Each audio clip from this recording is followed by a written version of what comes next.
Почитувани сограѓани, еве како провокација и како континуитет на моите претходни обраќања, нашиот политички противник мислеше дека престанав со пресконференциите за тоа за постигнатото, мое и на ВМРО-ДПМН кој што го представувам во градот Кавадарци.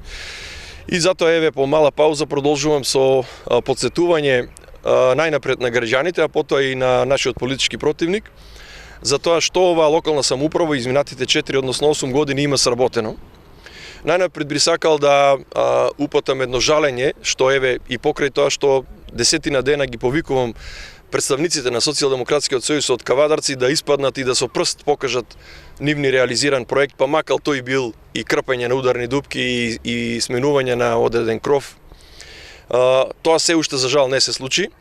А сите кавадарчани знаат добро дека Социјалдемократскиот сојуз беше комплетно во централната власт, меѓутоа беше и партиципиент на неколку мандати во локалната самоуправа, така што еве десетина дена се уште тие не покажаа, туку напротив се китат со туѓи перија или перија на нешто што е изградено во една бивша држава, каде што постоеше и сосема различен буџет и начин и една мала исправка, тоа е направено од комунистите, а не од комуњарите.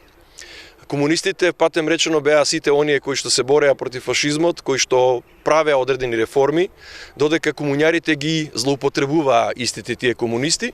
Како пример за комунисти, јас би сакал еве да истакнам дека беше мојот дедо, мојот брат на мојата баба, па некој време и мојот татко, додека не се расипа комунизмот и додека не преовладаа комуњарите. А како пример на комуњари се овие денешниве кои што се повикуваат, кои што ништо немаат сработено, критикуваат за она што некој го сработил, а зад нив нема ништо. Еве, десетина дена ги повикувам да покажат нешто што сработиле за Кавадарци и се уште се празно множество. Ако продолжат вака со фалење за училишта, канали или не знам што нешто сработиле, тогаш треба да им го отстапиме и сонцето, затоа што најверојатно и тие и сонцето го имаат создадено.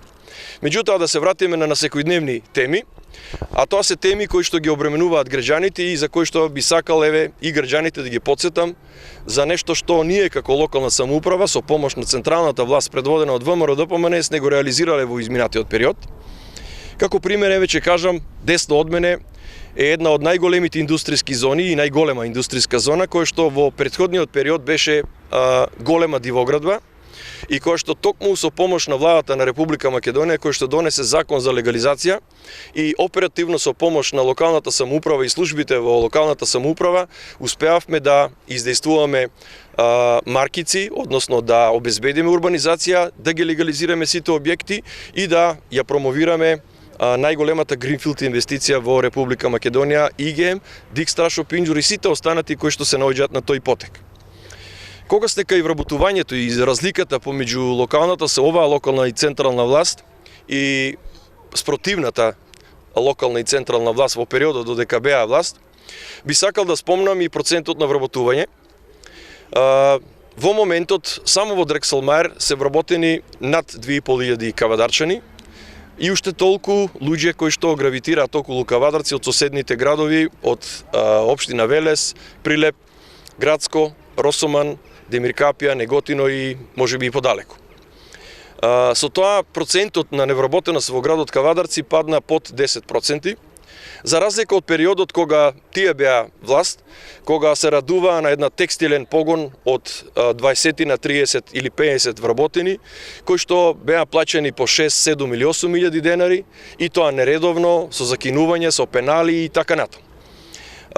Очигледно дека таквиот период веќе помина и дека тоа е веќе историја. Тие кои што не сакаа да платат на работничките во текстилните комбинати пропаднаа, бидејќи нивниот успех главно се заснуваше на тоа да ги експлоатираат работничките. Сега истите тие се првенци во Дрекселмајер, земаат многу поголеми или дупло поголеми плати од времето кога тие обезбедуваа работни места и како што спомнав, Кавадарци има европски процент на невработеност. Исто така еве се наоѓаме на една локација и токму заради тоа моето држење на пресконференциите го менувам од ден на ден. Сакам уште да истакнам уште два нови моменти. Прво, продажбата на агроберзата, кој што е зад мене од мојата лева страна и кој што овие денови ќе почне да се гради. Исто така погонот на Мебел Ви, за кој што веќе камен темелникот е ископан и кој што ќе се гради во наредниот период од неколку месеци.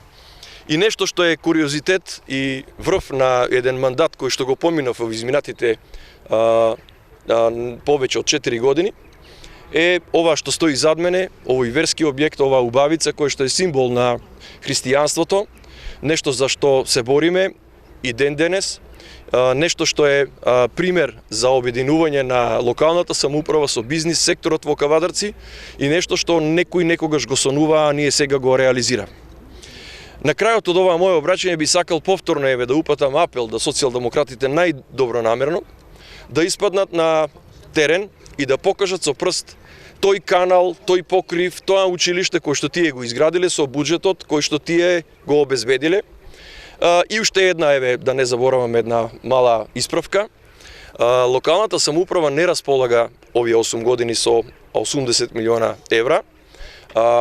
Потенцијалниот кандидат кој што самиот најверојатно се прогласи за кандидат на Социјалдемократскиот сојуз или она кандидирање беше само глума за внатре во партијата, нека провери кај покомпетентни луѓе да види дека постојат дотации, постојат наменски дотации и постои намена на буџетот.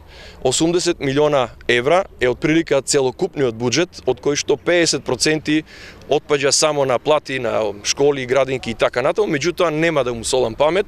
Ако и има желба да стане градоначелник, тогаш треба да има елементарни познавања од функцијата за која што тој тежне.